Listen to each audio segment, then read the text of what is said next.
Very good morning. কারা কারা প্রথমেই দেখে বুঝতে পেরে গেছো আমি আজকে কি করব। সানডে মর্নিং, অবশ্যই স্পেশাল কিছু হবে, অবশ্যই সুন্দর লোভনীয় কিছু হবে।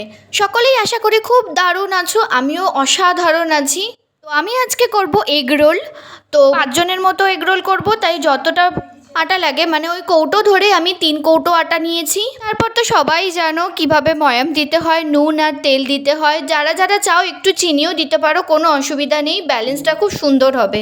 আর একটা কথা ভালো করে মনে রাখবে, এগ রোলের আটা কিন্তু বা ময়দা কিন্তু গরম জলে মাখতে হয়, না হলে কিন্তু সফট আসে না। যেই তেলে ভাজা হবে কড়কড়ে হয়ে যায় আর খেতেও খুব শক্ত লাগে, বাচ্চারা একদম পছন্দ করে না। যারা যারা নতুন ভিডিও দেখছো প্লিজ ভালো লাগলে একটা লাইক করে দিও, সাবস্ক্রাইব করে দিও, আমারও তাহলে ভালো লাগবে তোমরা যদি লাইক করো, সাবস্ক্রাইব করো। আর যারা সাবস্ক্রাইব করোনি অবশ্যই আমাকে কমেন্ট করে জানাও সাবস্ক্রাইব করো, রান্নাটা কেমন লাগলো।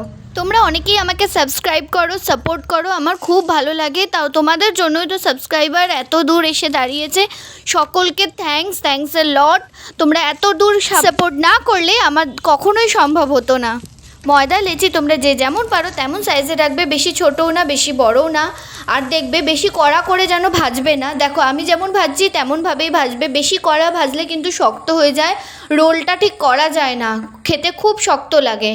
প্রথমে লেচিগুলো তেল দিয়ে ভেজে একটা থালায় তুলে রাখবে। তারপর একটা বাটিতে ডিমের মধ্যে নুন আর তাতে যদি তোমরা মনে করো চাট মশলাও দেবে, খেতে কিন্তু খুব সুন্দর লাগবে।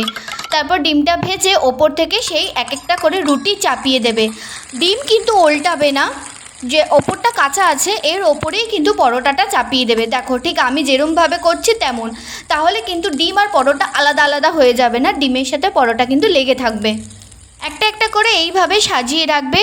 আর সাইডে পেঁয়াজ, কাঁচা লঙ্কা আর শসা ভালো করে কুচিয়ে রাখবে। যে যেরকম ঝাল খাও তেমনই কাঁচা লঙ্কা দেবে।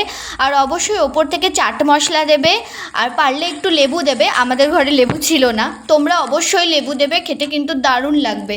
যারা যারা এগরোল করতে জানো না অবশ্যই কিন্তু এটা দেখে শিখে যাবে। একদম শুরু থেকে শেষ অবধি আমি দেখিয়েছি কিভাবে করতে হয়, কখনোই কারোর অসুবিধা হবে না।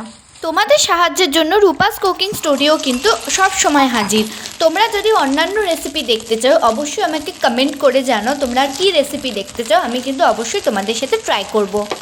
এর আগের দিন কিন্তু আমি চিংড়ি মাছের একটা রেসিপি তোমাদের সাথে শেয়ার করেছি নারকোল দিয়ে। তোমরা কিন্তু কে কে জানো অবশ্যই আমাকে জানাবে।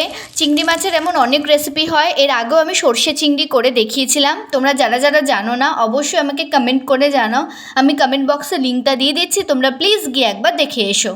এডিট করতে করতেই আমার দারুণ খিদে পেয়ে যাচ্ছে। ওপর থেকে পেঁয়াজ, কাঁচা লঙ্কা কুচি, লঙ্কা কুচি, চাট মশলা আর একটু লেবু দিয়ে আর পরিমাণ মতো সস দেবে। আমি 2 রকম সস ব্যবহার করতে পারো, আমি এখানে এক রকমই ব্যবহার করেছি কারণ চিলি সসটা কেউ পছন্দ করে না। ব্যাস আর কিছুই না, শেষে টমেটো সস দিয়ে ভালো করে কাগজ দিয়ে মুড়িয়ে সার্ভ করছি। প্লিজ ভিডিওটা পছন্দ হলে একটা লাইক করে দিও, সাবস্ক্রাইব করে দিও, তাহলে আমারও বেশি ভালো লাগবে, মোটিভেট হব।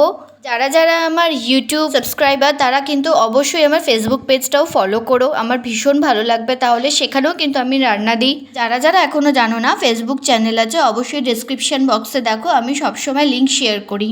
চলো টাটা, দেখা হচ্ছে নেক্সট ভিডিওতে, নেক্সট কোনো রেসিপিতে, নেক্সট কোনো খিদেতে। Like, comment, share, subscribe and অবশ্যই ভালো থেকো, সুস্থ থেকো।